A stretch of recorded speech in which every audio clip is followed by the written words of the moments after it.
Hi, this is Stuart Weems and welcome to the Investopoly podcast. My goal is to give you simple, easy to understand strategies, insights and tips to help you master the game of building wealth.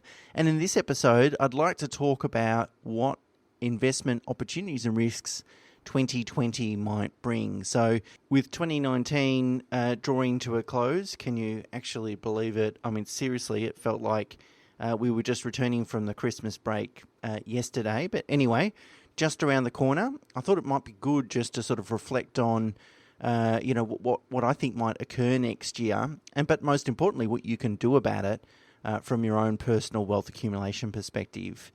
I've found it best to kind of inform my opinions on markets and economies by doing a couple of things. Firstly, reading analysis, insights, and going to economic briefings. But I've always been careful not to overindulge in that amount of information. So sometimes you can go to too many briefings and end up sort of going down a bit of a rabbit hole in terms of what you think might be occurring. So it's best to sort of take in some of it and stand back and then sort of just digest it and take that holistic view.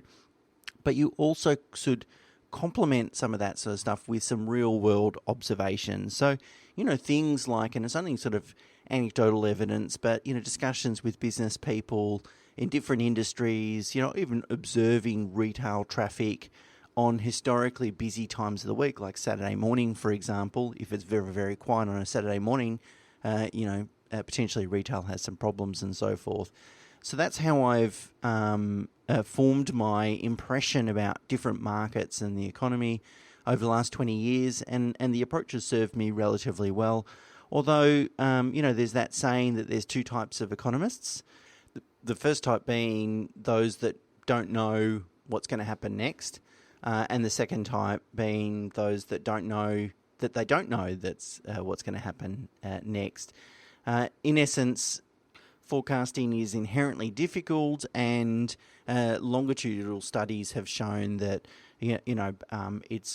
most people don't get it right. It's really the chances or probability of getting it right is like a flip of a coin.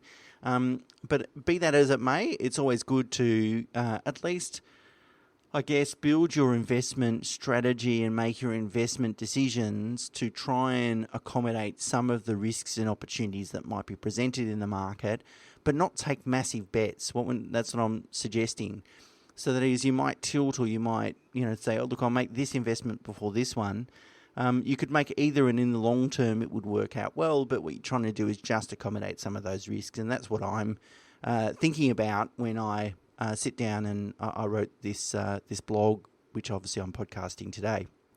Okay, so let's talk about, firstly, the economy and the risk of recession, because there's been a bit of press lately about potentially Australia slipping into a recession, or other developed economies, particularly the US.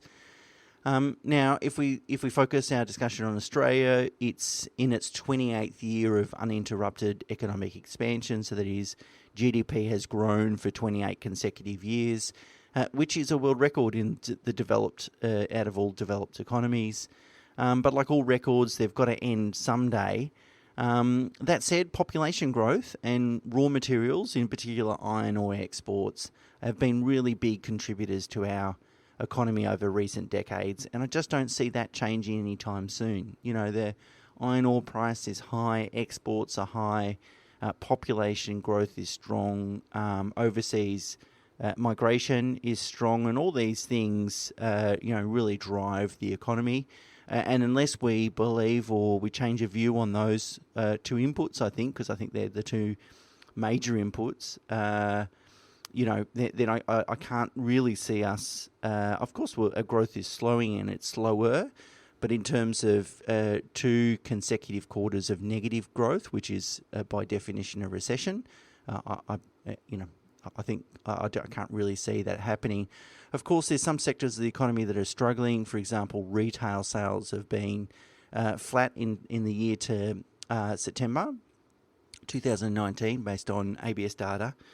And really, the weakness in retail sales has been really manifested in 2 categories: household goods and department store sales. So household goods are probably down because of the property market, being off the boil and having some issues over the last couple of years. So that impacts sentiment, demand. People go buy a new house. They typically go and buy some new white goods to go along with that house. And transactional volumes in the property market are down. Department store sales, obviously that's been a longer term theme, really with online competition. Wage inflation has been low. The wage price index came in at 2.2%. Prior to early 2013, the index was typically almost always above 3%, and it peaked at 4% just prior to the GFC. So certainly wage growth is pretty benign, but that's a common trait across the globe, and might have to do with things like demographics and technology and productivity and these sorts of things. In terms of globally, the US probably deserves most of the attention given it's the biggest developed economy in the world, and also tends to impact sentiment at a global level. The Fed Reserve has been cutting interest rates this year and still probably has some way to go to sort of cut some more rates. President Trump has, called for more aggressive rate cutting. I think he wants the US dollar to devaluate, and even he's asked or pressured the Fed Reserve to start quantitative easing again, which is a way of increasing money flow into the economy. And what the central bank does is go and buy bonds so that money's going into the economy. But they're not talking about doing that yet. And obviously Trump just wants to, I guess, artificially stimulate the US economy so it keeps growing, so he gets re-elected and so forth. I think obviously the result of the interest rate cuts in the US will probably see the US dollar devalue over time. That's probably good for them and their economy. And if you're travelling to the US, as I did recently, it's good from a cost perspective as well. So on the whole, I think a recession in Australia or the US in 2020, I think it's unlikely. I think rate cuts in the US will keep stimulating that economy artificially. Does it create longer term issues? Maybe, but if we're just looking at 2020. And also, I don't think Australia will slip into a recession. But of course, I think these economies will keep growing, but maybe just at a slower rate. If we turn our attention to interest rates, interestingly, the Reserve Bank Governor made a speech on Tuesday night, that is the 26th of November 2019, and said that it's happy to cut rates and it would rather see the benchmark interest rate down to 0.25%. It's currently 0.75 before they even consider quantitative easing. And the government said previously, look, it's now the government's time to really loosen fiscal policy and start spending and so forth. When I look at interest rates, I normally defer to Westpac's chief economist, Bill Evans, as I found him to be really consistently the most accurate over the years. That's not to say he gets every call right, but he's certainly got more right than he's got wrong. And Bill's forecasting only one interest rate cut in 2020 in the first quarter, so somewhere in that February-March. They don't meet in January. The big question, however, is even if the RBA cuts rates, will the banks pass it on? I don't think so. I think the banks will continue to do what they've done over the last couple of rate cuts, which is pass on about 0.15% to most borrowers, but pass the full cut on to interest-only investment loans to try and stimulate that sort of level or demand for housing investment loans. And also close the gap between, what they're charging between principal interest and interest-only repayments. After the rate cuts are finished, I don't think there's a lot the RBA can do, and really it's up to, as I said, the Australian government to stimulate the economy. The good thing is Australia's debt levels are relatively low compared to other developed countries, and commodity prices are high, which means they've got plenty of fuel in the tank to spend a little bit more, particularly on infrastructure, which as a which isn't a bad idea for a country that has such strong population growth. In terms of property market, what will property do in 2020? Well, I've shared my view in September in regards to that. I said I believe that price growth will be good, but it won't get out of control, and mainly constrained by the tighter credit market. Certainly things have improved over recent months and weeks, even the last couple of months. Sales volumes have doubled or almost tripled really since the winter, so since sort of July-ish months in dollar value perspective. So about $500 million worth of property sold in Melbourne on average over the last couple of weekends in Melbourne. Remember, the peak is closer to $1 billion, but $500 million is still up on the 150 million that was being sold in the middle of winter. So with that, vendors' expectations change as well. People starting to think, okay, now might be the time to sell. And so I think stock levels will rise in 2020, and we'll just see the confidence in the property market continue to improve. With respect to equity markets, so that is share markets, obviously the share markets over the last decade have benefited greatly from a low interest rate environment and relatively loose monetary policy, aka quantitative easing, as well as the economic expansion in the US has been pretty significant. It's into its 10th year of expansion, circa. So our valuations seem to be pretty high, particularly in the US, but to a lesser extent in Australia.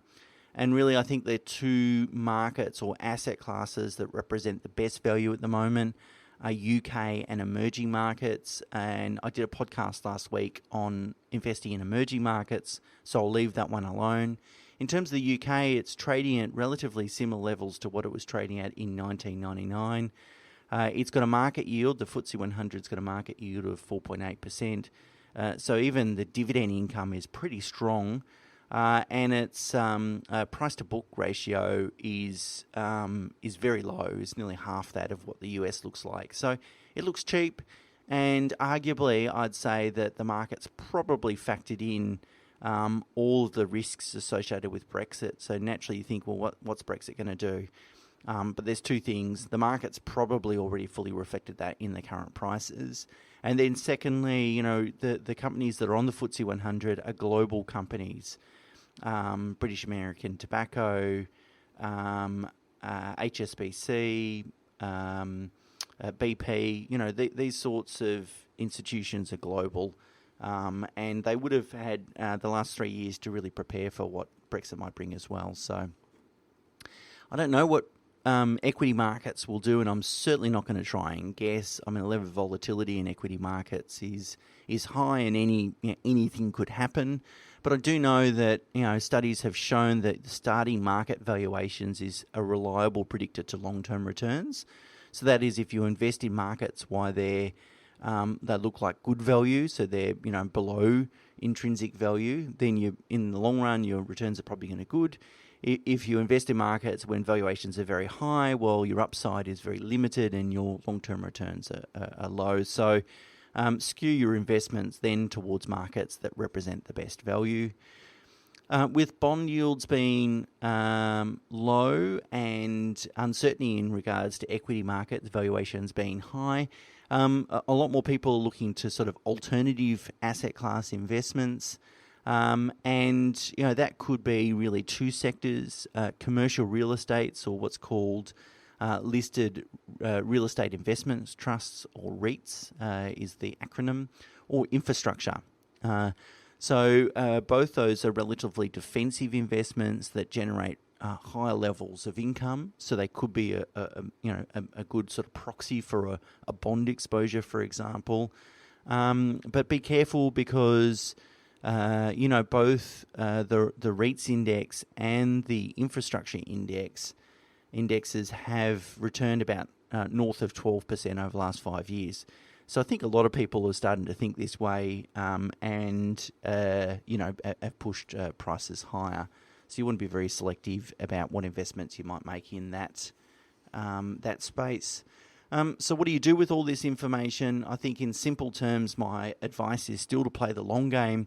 which I talk about, really is number one rule in the first rule, I should say, that I address in the book Investopoly. So stick to your long-term investment strategy. Don't divert from that, jump at shadows, or try and make massive bets depending on, based on your view of what might happen next year. Play that long game, but also don't be blind to the risks and opportunities. So if you're investing, for example, in markets or asset classes that seem overvalued or risky, then certainly consider doing two things. One, underweighting your allocation. So, if your long-term allocation is 60% in the US market, for example, you might be at 50% today.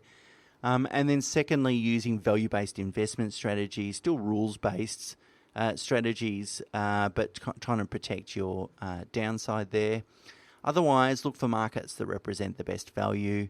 Stick to time-tested, rules-based, well-diversified, evidence-based investment strategies. So no throwing darts at a dartboard. And in the long run, this approach will pay handsome dividends. So that's it for this week. I hope that's been of interest. Of course, there's more information in the show notes and the blog on my website. And until next week, take care. Bye for now.